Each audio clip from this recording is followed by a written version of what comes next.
Well, good evening. I've been teaching here for 25 years and I've never seen this front of this lecture room look quite so complicated as it does at the moment, which I'm sure is a good sign.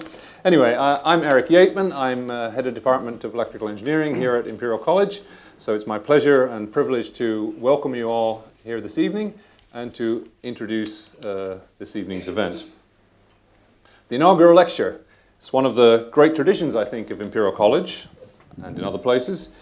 It's given by new professors, typically within the first 2 years after they've become promoted or appointed to a full professorship.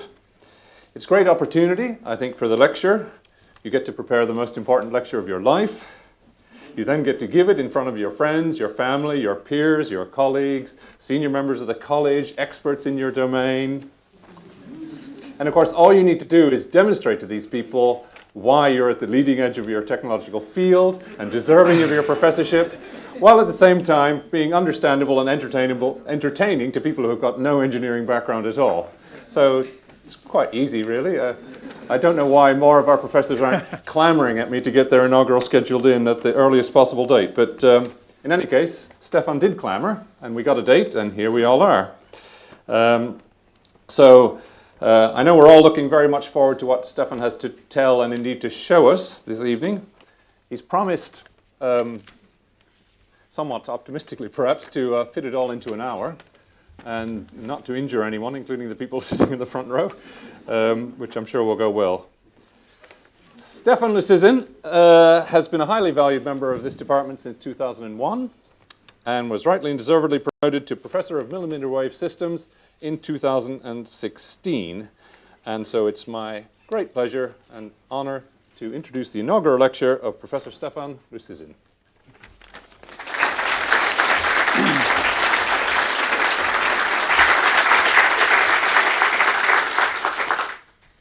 Thank you very much, Eric. It is indeed a great honor to be giving this inaugural lecture.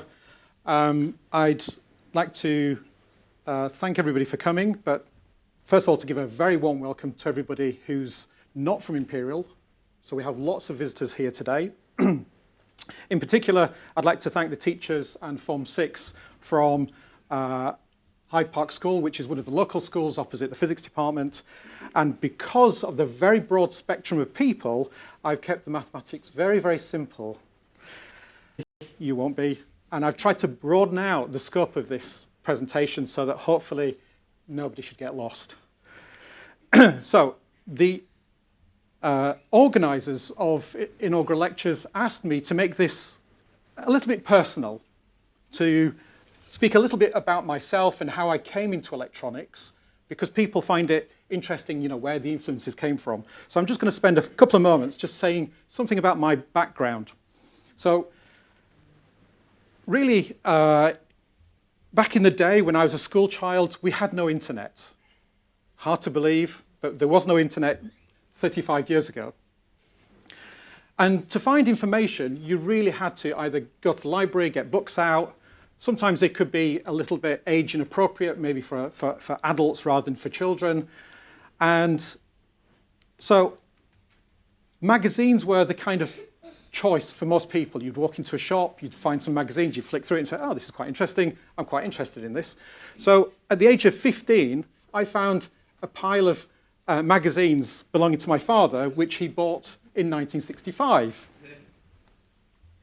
As you can imagine, as a 15-year-old boy flicking through the pictures, how excited I was and how I got gripped by the contents. My sisters, on the other hand, took no interest. So obviously, I'm talking about magazines like Practical Wireless and Radio Constructor. These are the kind of magazines that we had in our bookcase. And there were two technologies in particular which I found absolutely riveting. One was dated from 1965, and it was work that Raytheon was doing on powering helicopters or toy helicopters from a distance. And this was really about wireless power transfer, transferring power at a distance. And I thought this was absolutely amazing at the time. Another technology was an infrared motion sensor, and it just consisted of a normal torch and a simple filter from an exposed photographic film. And I thought, wow, you can really do simple things. And I thought, well, this is quite interesting. This is how I thought my direction of life would go would be to become an engineer, in particular electronic engineering. So those are the kind of background influences that I had. At the age of 16, I sat my City and Guilds amateur radio certificate, and I became a fully fledged radio ham operator at the age of 17. And you can see here my home office license for Class B. And as a spotty teenager there, you can say I had my own Radio Shack, and I started building things that actually did work, which was quite nice. So I got into amateur radio, and I realized that this is the direction I want to go in. I want to go into radio and maybe into microwaves. So that's my background. But the broad theme of this lecture is to look at a technology which people really don't think about, which is to use the thermal infrared for other applications. So to really understand the thermal infrared, you really have to start from the basics. And I'm going to start right at the very beginning, looking at sinusoidal waves, looking at the electromagnetic spectrum, looking at non-laser light sources and vision, looking how people have tried to engineer forms of communication systems, and then to examine the good enough philosophy, and then to journey through the terahertz torch landscape. So let's start with an ideal spring with a weight on the end, and if you pull that spring and release the spring, and then watch the motion of the weight, you'll see that it has a periodic simple harmonic motion. And the period between the peaks is given by the variable t, and you can see how it will go in time. So that should be straightforward. Frequency is inversely proportional to the period, and you can plot the frequency very simply, and you'll see it just comes out as a straight line. And that's the ideal sine wave. And it just consists of a nice clean carrier, very clean, very idealistic. And you can see at the bottom we have the same carrier, but this time we've gone down one octave, which is halving the frequency, and we're going up an octave, which is going up to twice our original frequency. No matter how we change the frequency, it's still a perfect mark on the frequency spectrum. If we have one cycle in 1 second, we call it a hertz. 1,000 cycles per second, it's a kilohertz. 1,000,000 cycles per second, it's a megahertz. If we have 1,000,000,000 cycles per second, it's a gigahertz. And if we have 1,000,000,000,000 cycles, it's a terahertz. That's a lot of cycles in 1 second. And that's the kind of area that lots of research is happening at the moment at the very, very, very high frequencies. And we use these sine wave generators, hopefully ideal sine wave generators, in all sorts of applications, for example, in communications. So here we have these sine wave generators, and we have mixers and amplifiers and filters, and that would be our transmit architecture with an antenna here.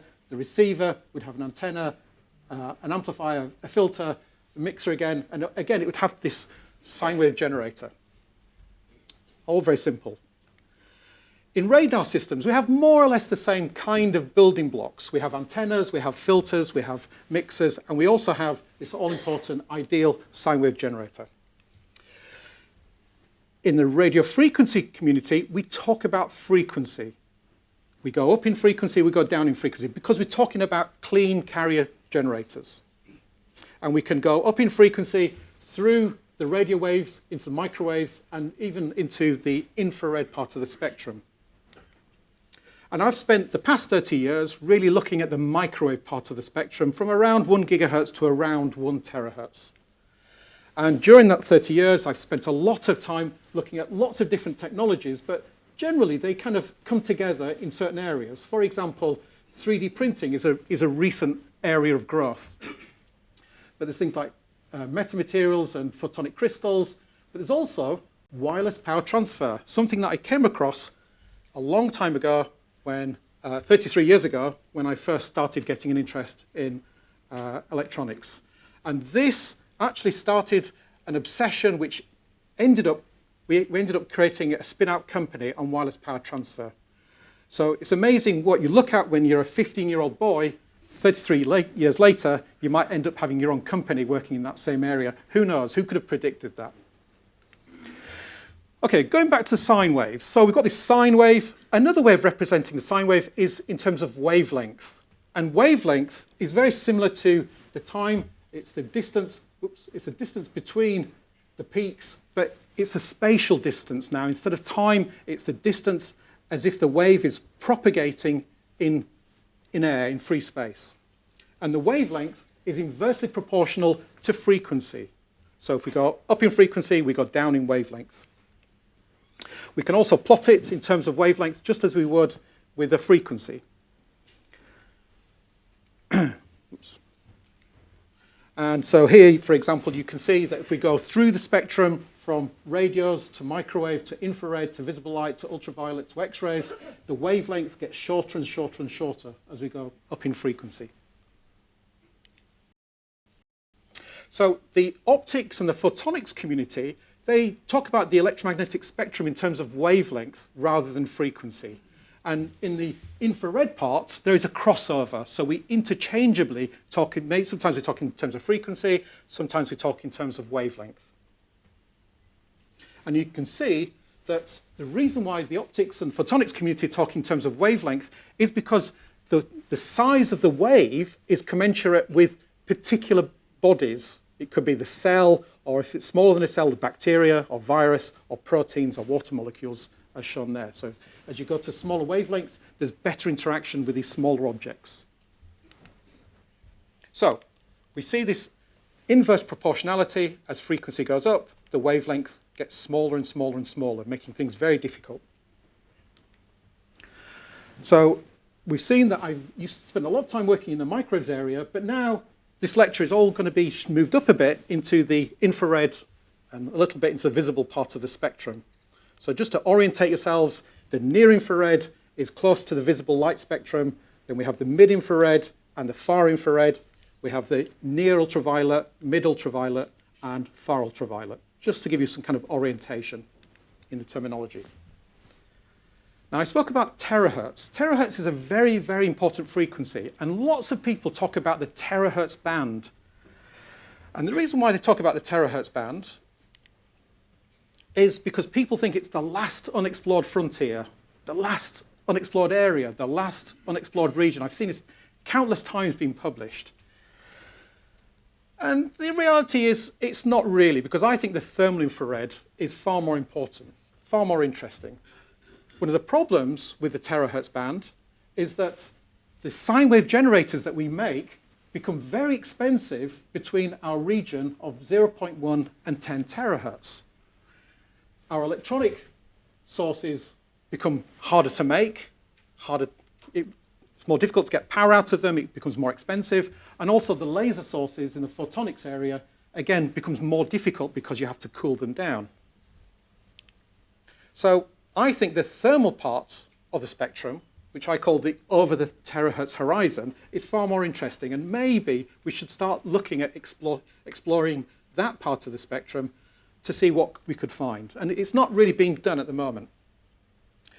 A very simple, cheap source of thermal radiation is the human being, or anything that's hot, or anything that's even not 0 degrees. But the thermal infrared really hasn't found many ubiquitous applications. We can see that we use the thermal infrared for heating. We use it in thermography for measuring temperature and for motion sensing. So here you can see this is a motion sensor. We have one just over there for switching lights on and off when people move around. It's detecting the heat, detecting the movement of the heat. Here we have a thermal camera. And the thermal camera is ideal because it's picked out the lower thermal band, and we can use it to measure heat. So if we just switch the camera on, and if I just switch over to the VGA monitor and send to all, we should be able to see, hopefully. Yes. So if you pan around, you'll be able to see all of these hot bodies in the audience. Right. Okay, good. Right. Do that, and then send. So things are very, very interesting in the thermal part of the spectrum. Here's one of my PhD students, Jing Yi. There are two images here. They look as if they're both in the both in the visual part of the spectrum, but if we use a thermal camera to look at the thermal infrared, we see there's only one Jing Yi there. There you go. So that's a simple illustration of the power of the thermal camera. So all sources in nature emit thermal energy, and that is a really simple and cheap way of generating power. But it's very different from a clean sine wave generator. Also, the thermal power that's generated by hot bodies ends up as radiation at lower frequencies, making our idealistic systems a lot more difficult to design. And this is the problem. And the solution, well, it's good and bad. This is called a Planckian spectrum. And now this is in terms of wavelength. You can see the visible light, and then this is going lower and lower in frequency or higher and higher in wavelength. And you can see that there is no single source of radiation. It's all distributed across the spectrum. So this is thermal noise. So if we choose a small region of thermal noise, we'll see that the amplitude is random, the phase is random, and the polarization is random. Everything's very random. Compare that to, for example, a laser beam. This is considered to be a clean carrier wave. It's got constant amplitude, constant wavelength, constant phase, constant polarization. The peaks in the noise sources are represented by Wien's displacement law. And again, there's a nice simple inverse proportionality. As temperature goes up, the wavelength of the peak power goes down. Or conversely, as temperature goes down, the wavelength of the peak power goes up. So we can see that if we look at the temperature of the sun, it's around 5,000 degrees centigrade, we'll see that the peak is in the visible part of the spectrum. And it will be white hot. Whereas if we cool that down, it will suddenly become red hot. And if we cool it down even further, we don't see any part of that spectrum in our visual range. Even down to 1 degree centigrade, definitely won't see anything. So the temperature of the sun is 500 degrees centigrade. It's around 6,000 degrees Kelvin. And you can clearly see that the peak is in the visual part of the spectrum. Whereas an incandescent light bulb, and we have an array of light bulbs here, there's an incandescent light bulb just here, they are relatively low temperature and they are bright, but not as bright as the sun. And if we look at the background radiation, if you look at the night sky, if you like, it's very dark indeed because the amplitude is very, very small by comparison. If we go further down the spectrum, I spoke about black bodies giving and noise at low frequencies. Well, below 1 terahertz, we have a distribution of noise which is generally flat across the frequency spectrum. We call that white noise. And white noise in the time domain, if we're looking on the oscilloscope, would look like this. And if we look at the frequency domain, the frequency spectrum, it's just random amplitudes which in the frequency spectrum. And if we add the noise on a sine wave, you can see it becomes very distorted. And it can be very difficult to resolve the signal indeed. If we have a digital signal and we put noise on it, it's more robust, but still, it's not ideal.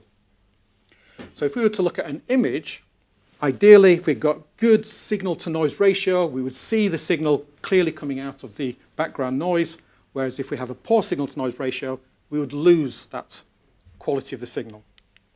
So the conventional wisdom is get rid of the noise. We don't like noise. But there is some new wisdom coming out, which is that banded noise can also be used as a carrier. White noise generators are very low cost, and they just appear as thermal noise to other systems. So there could be some advantages to using noise for our advantage. And there are some examples of white noise radio systems. Here you can see the noise generator, and we use time delays, and we can have programmable time delays to actually send coded information. And even radar systems can use white noise. This is another microwave system, and you can see here we have our white noise generator. And the white noise can resolve ambiguities, you can have high resolution, and you can have good Doppler estimations. So it's also inherent to the immunity from jamming, detection, and external interference. So covert military surveillance is one application where you could certainly use a white noise radar system. Okay, so let's now look at the most obvious source of energy, which is the sun. This is looking in the visual part of the spectrum from ultraviolet to infrared, And this is at noon. So this is the summer sun at noon. And we can see that it's really in the blue part of the spectrum. It's dominated by lots of energy in the blue part of the spectrum. In the red part of the spectrum, we don't see very much. Well, it's there, but it's not as dominant as the blue. When the sun is setting, the blue goes down, the red goes up. And our evolution has kind of taught us that if we see lots of blue light, we have less hormones from the brain in terms of our sleeping hormones, and we end up being more alert during the daytime, whereas when the blue light goes down, we become very tired, we're not alert any longer. So it's quite interesting to see blue light can be a bad thing and it can be a good thing, as long as it's used correctly. Our eyes are very sensitive to different parts of the spectrum. We have 3 cones. We have the short wavelength cone, the mid wavelength cone, and the long wavelength cone. And together, they give us the perception of colours in the spectrum. And there's one particular receptor that's sensitive to the blue light, which can control the melatonin in our brains. So I'm now going to pass you on to Tom Wilson, and you're going to give a really good demonstration of the sensitivity of a solar cell, which is used to mimic the human eye. So the solar cell can be quite useful in that sense. Over to you. Thanks, Darren, for the introduction. My name is Tom. I come from, I'm not an electrical engineer, I'm a physicist. I come from the physics department, which is just over that way, I think, somewhere. So what I'm going to try and do now is to demonstrate another form of sort of the spectral nature of light, really, and building on what Stepan's been saying, he's already shown you a nice black body spectrum, and as you can see up on the screen there, that is the actual spectrum measured from the sun. And you can see there, where the visible spectrum is the most sensitive in the green and the yellow, and then it's less sensitive in the blue and the red. So I'm going to try and show that with my short demo here. So what we've got in here is a white light source, so a bulb. It's a typical incandescent light bulb, I think. Well, not a halogen light bulb. So if I turn that on, and you can see what it's doing here is it's hitting this little block here, which is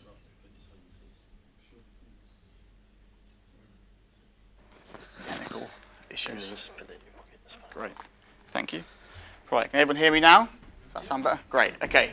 So right, what we've got here is a grating, what we call a diffraction grating, which is basically just a bit of metal with some grooves cut into it. So what it's doing, the light here is hitting that grating, and it's splitting the white light from the lamp, from the sun, really, in our case, an analogous sun, out into the colours of the spectrum. And that's what you can see here, and you can possibly see it behind it on the wall as well. So we've got this nice split of colours here, and what I'm going to try and do is show you how, like our eyes, as Stepan says, a solar cell is also sensitive to the different colours in the spectrum. So here is a solar cell. This is made from a material called amorphous silicon. So it's not the most efficient in the world. It's probably not the ones that would go on your roof, but what it is very similar to is the one that you find in your pocket calculator. So everyone's got a pocket calculator has probably got a small version of this material in there. And so if I stand and get this right, if I move this cell through, if you can see this dial here, so this dial here is reading the current from the solar cell. So the light is hitting the surface of the cell, it's being absorbed in the solar cell, and it's producing measurable current. The carriers in there are producing measurable current. So if I move it through the spectrum, you should be able to see that needle go up. You see? So as up it goes, and it gets higher and higher. As you can see, if you relate back to the spectrum there, you can see that the dark blue light is lower than the green, so we'd expect to see sort of the higher signal out here in the green, as you can see. So it gets to about there, and it keeps going up, it hits the limit there, and then as I move through the red, you can see it drops off quite sharply, right? So as you go into the red out here, this is the region of the near infrared that Stepan was talking about. So the reason that happens there is in the case of our solar cell, it is spectrally sensitive, especially in this region here, and that's because the absorption threshold of the material is cutting off in this deep red part of the spectrum here. So that's why you see a roll-off of the current here. Okay, so that's sort of how the solar cell is spectrally sensitive to the sunlight. And I think with that, I'm back to Stepan. Thanks, Tom. Tom. Thanks. Okay, so Oh yeah. the animal kingdom has a different visual spectral range. So the birds and the bees, the birds can go down to smaller wavelengths and they can see into the ultraviolet, and bees can go even further into the ultraviolet. And that's quite important for the animal kingdom. Also, game animals actually can see quite well in the ultraviolet. And this is very, very important. And I'll give you an example of where this is important, whereas the human sensitivity is much closer to the green and the yellow. The game can really cover a much wider spectral range.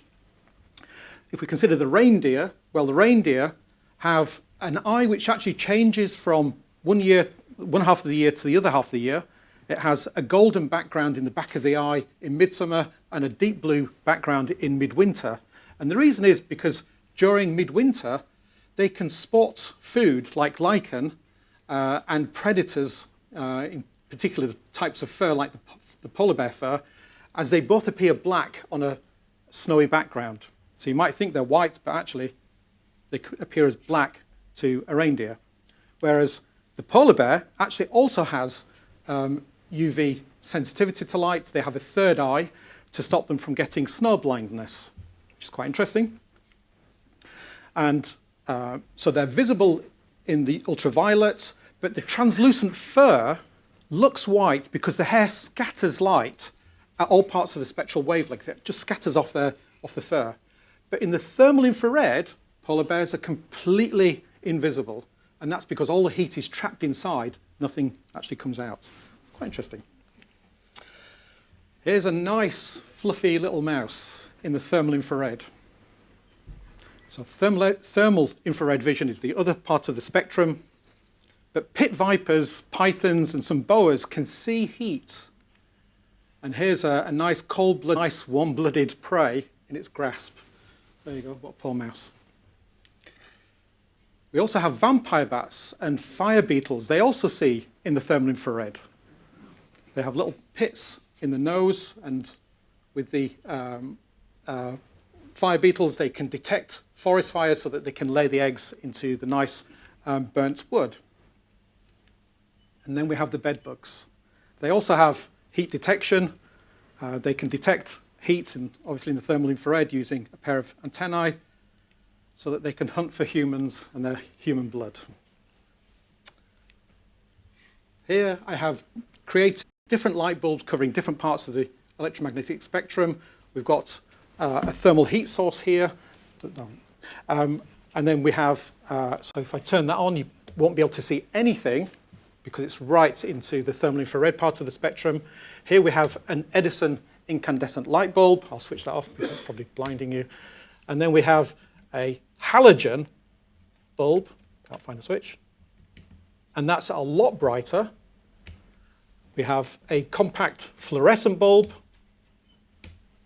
We have a white light bulb, and surprisingly, all of these are 60 watts of power going in. They all have the same amount of power going in, but you see it's getting brighter and brighter and brighter. That spectral peak is going closer and closer into the visual range. And finally, we have this ultraviolet, if I can just find the switch, there. And obviously, can you see the glowing? It's used for many applications, including photofluorescence. So I'll just switch that off. And you can see the energy efficiency classifications for these different light bulbs. With the normal Edison incandescent light bulb, it's very inefficient because all of that energy is in the thermal part of the spectrum. Whereas the halogen bulb, more of it is in the visual part of the spectrum, so therefore it's generating useful output energy and therefore it's more efficient. The compact fluorescent light bulb is a lot more efficient, and the LEDs are super efficient, A++. But does that make them better light bulbs?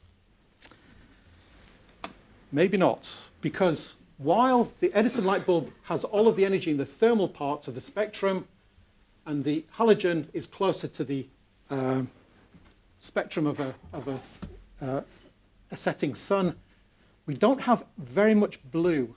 There's very little blue in the spectrum, and therefore it allows you to sleep quite normally.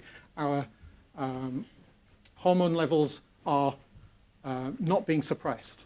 Whereas you can see that with the compact fluorescence, there is blue in the spectrum, blue in the spectrum. And so with white LEDs and compact fluorescent light sources, our melatonin has been switched off and we can't get to sleep.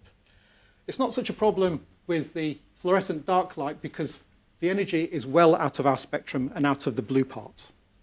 So just because a bulb is more efficient, actually, there are problems when it comes to trying to get to sleep in the evenings. And people recommend that you should always not use compact fluorescent tubes and white light LEDs an hour before going to bed. So how can we engineer some form of real communications?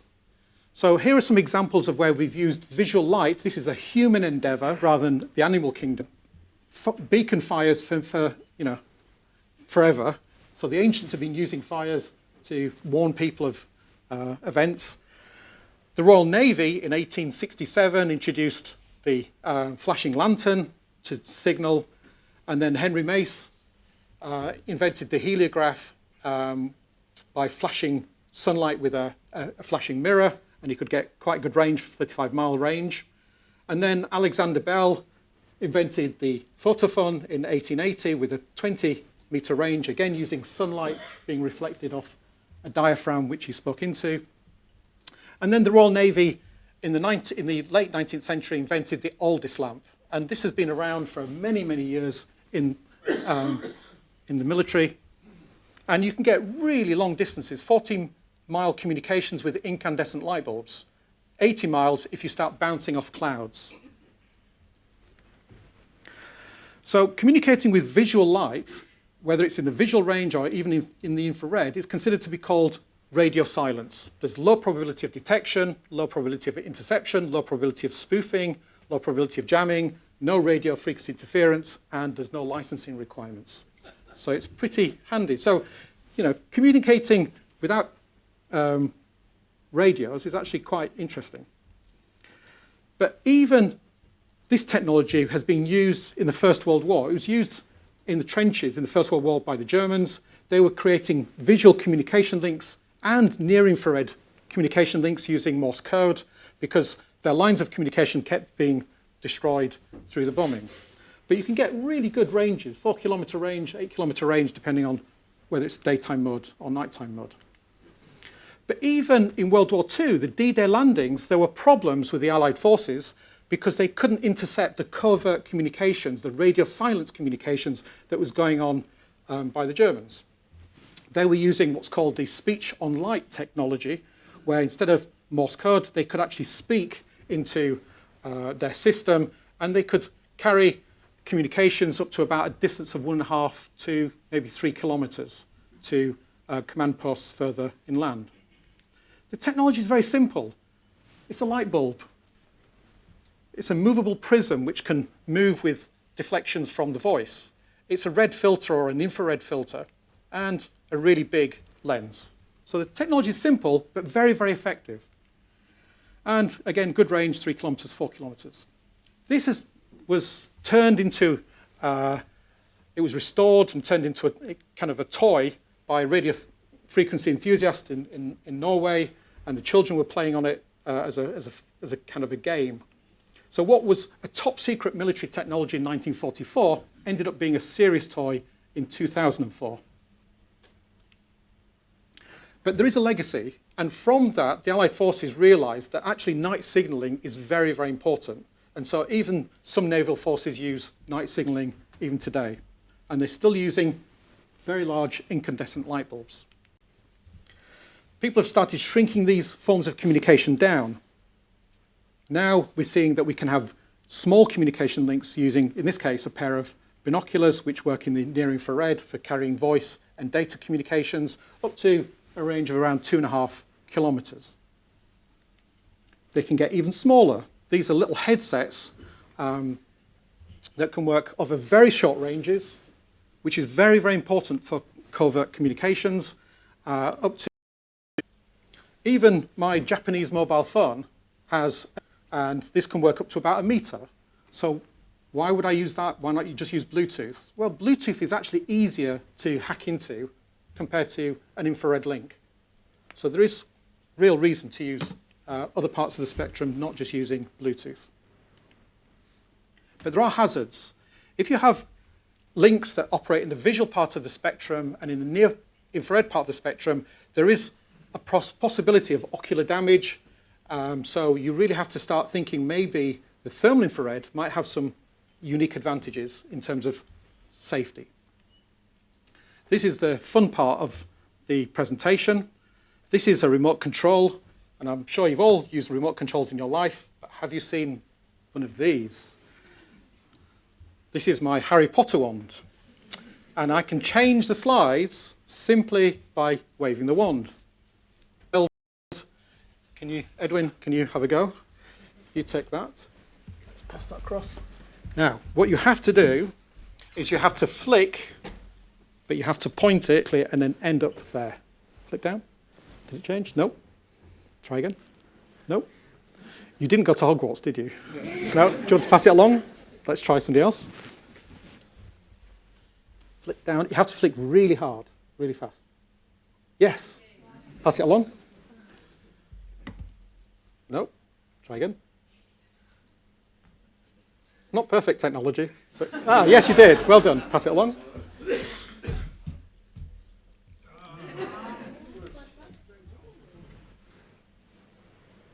Remember what I said? Yes. Flick downwards. End up pointing there. Yes. One more. Keep going. Yes. Last one. Yes. Well done.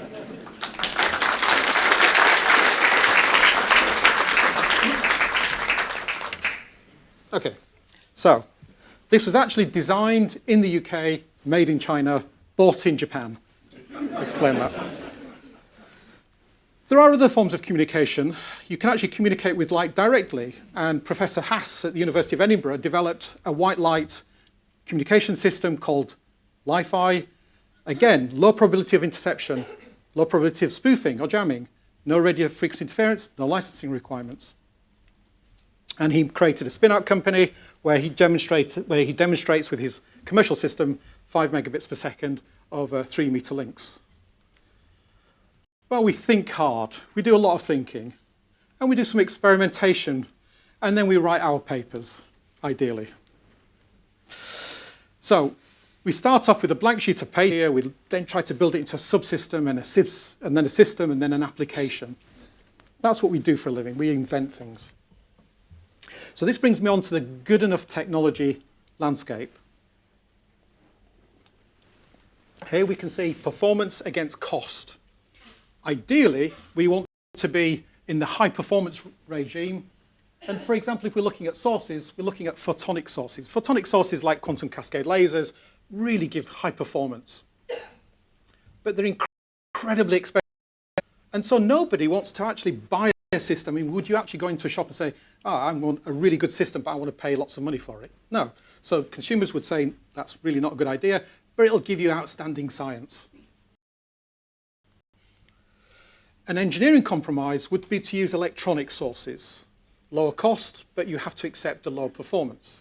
And then there's the consumer expectation. They want better performance and they're willing to pay a little bit more for it. And there's this region called the good enough region. And you can see that a lot of scientists want to work above this region. Most people kind of are happy just working within the good enough region.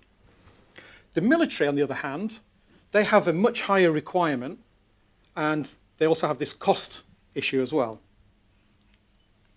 So thermal sources may be a possibility in the future, and as Richard Feynman famously said, there's plenty of room at the bottom. That's really at the bottom.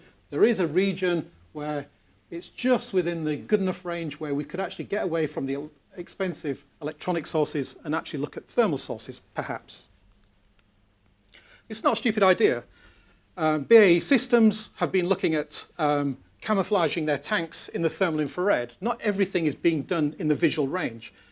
Some of electronic warfare has moved up into the infrared and the thermal warfare. So they cover these tanks with these little tiles which can change temperature. And you can see here, in the thermal infrared, the tank has completely disappeared. So they use these little pixels which are actually quite big, but you can do lots of other things as well. You can hide the tank, but you can also have what's called identification friend or foe. So you can actually see, using these tiles, whether your vehicle is actually on your side. So thermal sources are really best used in the thermal infrared, or over the terahertz horizon, as I call them, in this kind of range between 10 and 100 terahertz. And it's very cheap. It can be very cheap. So there must be some kind of niche application that we can use here. So I've started doing some work over the past few years in this thermal infrared region, moving away from the traditional microwaves, moving away from nice clean carriers into a kind of noisy kind of environment. So you can see here, this is what I used to do, and now I've moved completely up in the spectrum. And here we have the second influence from my childhood as a 15-year-old. Now we have two technologies that I first discovered a long time ago. Now I'm actually looking at them professionally. So we start off with our technology landscape. In 2011, we had a student project, and it was just a joke. You know, can we actually use a simple light bulb to actually send data? And it was only at 5 bits per second over a very short distance, but things have moved quite rapidly. So the system is very simple. We use light bulbs, or in fact we use thermal heaters now. We use simple bandpass filters, which actually come from motion sensors. If you take one of these motion sensors apart, you'll actually find a bandpass filter. And then very cheap electronics, the pyroelectric infrared sensors, low noise amplifier, filters, and Schmidt trigger. Very, very simple architecture, very simple electronics. So the bulbs are very simple. They're really tiny little miniature bulbs. We bias them with 44 milliamps of current, and we have a spectral peak at 80 terahertz. And what we do, we take that spectrum of noise and we just take, we filter into bands, and then each of those bands, we can then independently send data through those links. So it's a lot more sophisticated than what I'm actually showing you here. Here are the sources. There are 5 bulbs packed together into a small source. There's the filter working from 25 to 50 terahertz. And then this is the pyroelectric infrared detector, which we took out of a motion sensor. And that's some of the data going through on the other side. So this pyroelectric infrared detector is one of those good enough technologies. This is the detectivity of the detector. It's how kind of sensitive it is. And it's actually at 10 microns of wavelength, which is 30 terahertz. It's actually not that bad. It's not brilliant, but it's not that bad. You can do something with it. And these are as cheap as chips. These are really very inexpensive. So we spent the past few years publishing lots of papers, well, 5 papers over the past 3 years. Really serious papers, lots of theory, lots of physics in there. And it's really quite nice, quite gratifying what you can do with very simple components. We demonstrated secure communications and published that in a Nature Scientific Reports publication in 2014. And we demonstrated frequency division multiplexing. In other words, we banded our noise into different parts of the spectrum, shown here, and we sent data through each of these bands of noise.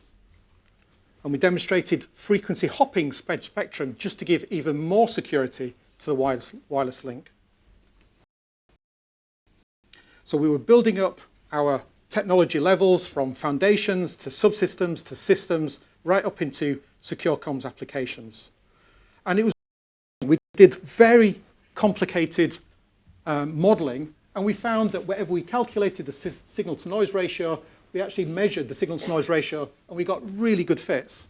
If we measured the signal to noise ratio and the bit error rate, we got really good fits to conventional theory. So we were really quite pleased that our thermal systems operated just as if it was an optical system or as an electronic system.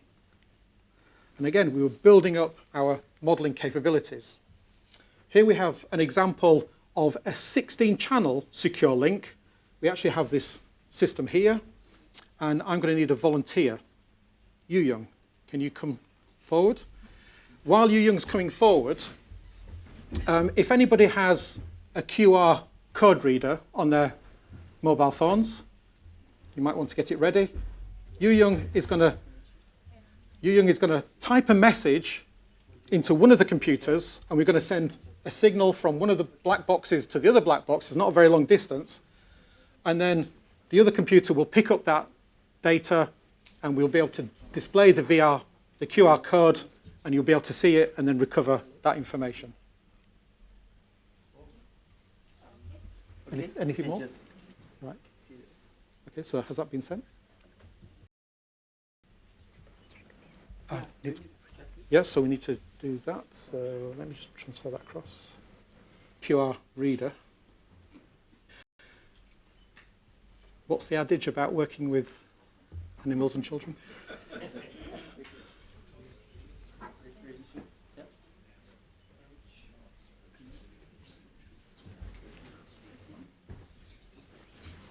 Yeah. Oh, that's really hot, isn't it? Right, did it work?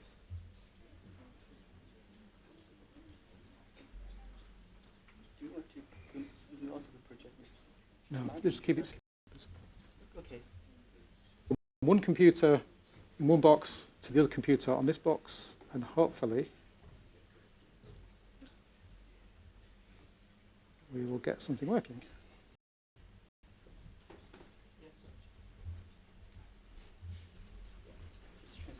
Transmitting.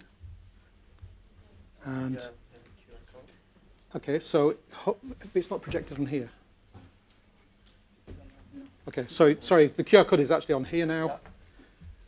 And then we're now reading that QR code.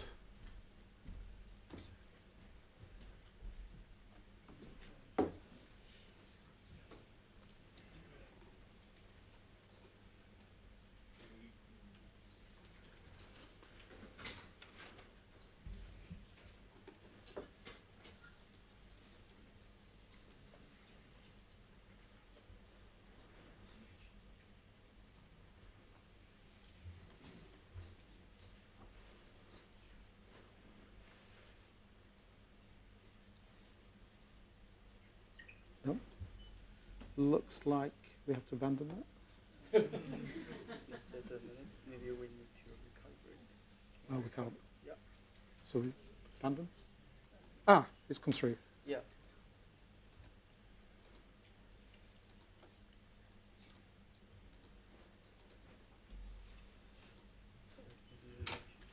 So we have to, sorry, we have to retype that in. Yeah. Transmitting. Not the fastest technology in the world. Yeah, we got. Okay, now we've got the message, and do we Need to switch to the projector. projector? Yeah. Visualizer, that's the one. So, no, it's under here. Can you see that? Where is it? Oh, Here. yes, you can see it. Sorry, there is a message. It says hello. Sorry, it's the same time. Okay.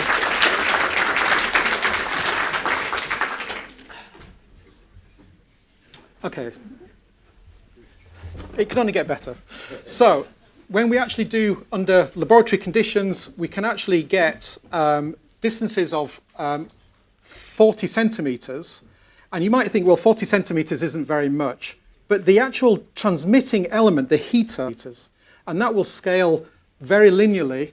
If we increase the size of the thermal heaters, we can actually really get long distances. So it's actually quite a good technology. And this is using 16 individual channels. Nothing was optimized, but we actually got some really good results when we're in the lab. So that's a 16-channel system. I should hasten to add that we've actually got no budget for any of this. So it was actually done by beg, stealing, and borrowing wherever we could. So part of the modeling was atmospheric modeling, because the air represents a huge burden for normal terahertz technology. The terahertz band is actually a brick wall when it comes to trying to send a signal from A to B. Whereas in the thermal infrared, if it's under a good environment, you can actually have very little attenuation in the thermal infrared. So there, again, another reason why thermal infrared is not a bad place to be. And this gives you a good example. If we zoom in on around 34 terahertz, which is bang in the middle of the thermal infrared band, this is actually where pit viper snakes and vampire bats have their peak sensitivity, you can see that the attenuation levels in the atmosphere is actually very, very low. So it makes sense that animals have evolved to take advantage of the low atmospheric band in nature. And we can even start thinking about having larger thermal sources and actually communicating with satellites. The link budgets tell you it is possible if you have enough area. So we're building up our expertise very slowly because it's been unfunded research. We're trying to diversify the application very recently, looking at can we use this technology for bactericides? Is bacteria sensitive to specific regions? So if we've got 16 channels, are some of the bacteria sensitive to some of those channels? Even looking at skin cancer detection, can we actually see the different colorations and look at spectroscopy in a very low-cost system?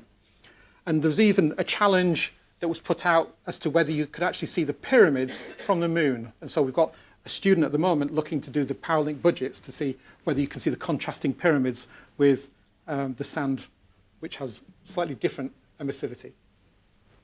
So we're kind of finding lots of interesting things to look at. But the real applications in the future, well, if we're looking at military systems, there's thermal infrared countermeasures, identification friend or foe, adaptive camouflage. If we're looking at more common systems, ubiquitous systems, secure key fobs, non-destructive testing, things like that. And to do that, we need to really start developing other technologies like optoelectronic modulation, which can get really fast data rates so that we can get around thermal time constant problems, and even 3D printing of the quasi-optics to really bring down the costs. So I'm going to finish with slides here. There's a quote from Thomas Edison: "To invent, you need a close to the pile of junk side of things," and the imagination's coming. I found this on the internet: inventor plus a light bulb equals to success. Maybe not. And then the last one from Thomas Edison: "I never did a day's work in my life. It was all fun." And this technology has been a great deal of fun. We've published a really good quality journal papers, and it's been an absolute dream technology to work on. So finally, I'd like to just acknowledge all of these people. This event wouldn't have taken place if it wasn't for all these people who have helped in various forms. And I'd like to thank the audience. Thank you very much. Thank you, and may the 4th be with you.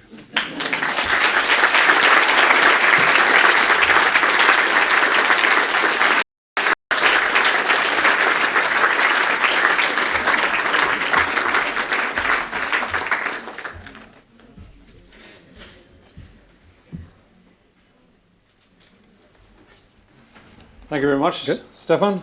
The only part of that lecture that troubled me a little bit was that apparently you've sent one of your students to the moon to look for pyramids. I don't remember seeing the paperwork for that, but I'm sure he'll be fine.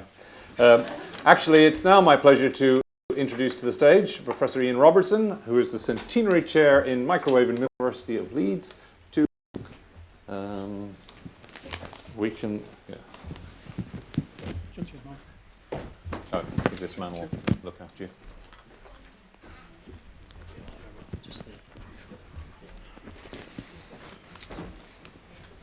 Too many tickets in there.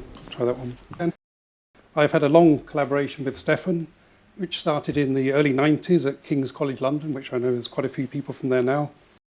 In my PhD student, first working on microwave signal processing. He actually didn't work on the official project at all, which is a sign that he's fiercely independent. And it's no surprise to me he's become, probably, I'll come back to that, my most successful PhD student ever in my whole career. And the only reason I say probably is one of his colleagues at the time went into investment banking. I've never heard from him since, and I have a distinct feeling he made a fortune. So maybe that's more successful. Let you be the judge of that.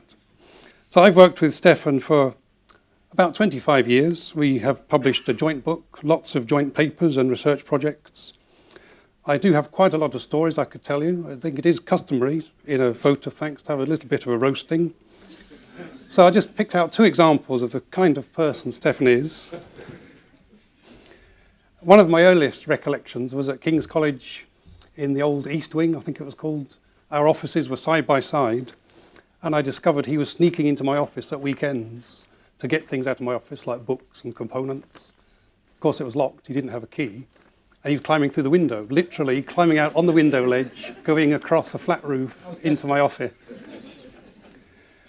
And the only thing I got satisfaction from in the end was I managed to sneak into his office one day. And I forget exactly how, as pure luck, I managed to open his prized glass cabinet where all his best stuff was hidden. I didn't take anything, but I deliberately moved a few things just to make the point, I've been here, but I didn't tell him. And he had to work it out for himself. And he was very cheesed off when he did. And the other sign, which you've seen, Stefan is, I would say, a pioneer of the terahertz torch. And I think I'd say he's also been a pioneer of bibliometrics, if you know what they are. Because I remember he was so determined to do well in academia, he started creating, about 20 years ago, a table of all the most famous professors in microwaves and their research outputs. And he was determined to be up there with the top professors, and here he is now. And I have to say, as I say, a pioneer of bibliometrics, because we now have the H-index and impact factors driving our wonderful academic performance management, and the ref is here, it seems to stay, tragically. And I need to say something about his career, of course. When he left King's, Stefan went to Surrey for a while, and then Imperial College. In the last 15 years, we've gone in quite different directions. He's really developed a very strong international reputation of his own. First in RF MEMS, where he published a book with in the terahertz area, and now in the infrared region, as you've seen. So I think his hard work, and he really does work amazingly hard, has really paid off. And his family, I know they're here, can be truly proud that he's now a professor in the top EEE department in the UK. And some of the honours he's received in his career include various editorships. He's on the European Microwave Association. He has been on the European Microwave Association Steering Committee. He's been chair of the European Microwave Conference, which now ranks up with the very best international conferences in the world. He's fellow of the IEEE, the Institute of Physics, the IET, and he's a fellow of the Electromagnetics Academy in the US. He's a visiting professor at Tsinghua University, one of the very best in China, and he's now director of the new center at Imperial for terahertz science and technology. So he's had an outstanding career. He's now finally made it as a professor, top department in the country. I think we can all be very pleased to have seen a really excellent lecture, and I'd like to finally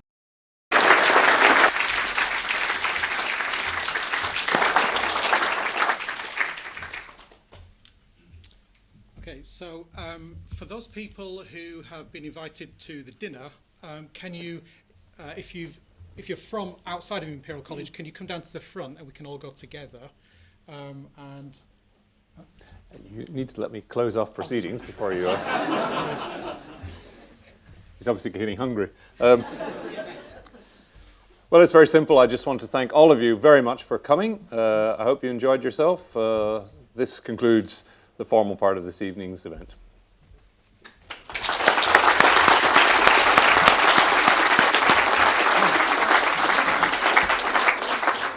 Now Stefan can give you his instructions. right. So, just to remind you, if you're not from Imperial College and you don't know how to get to the dining hall, please come to the front and we'll all go together. Okay. Thank you.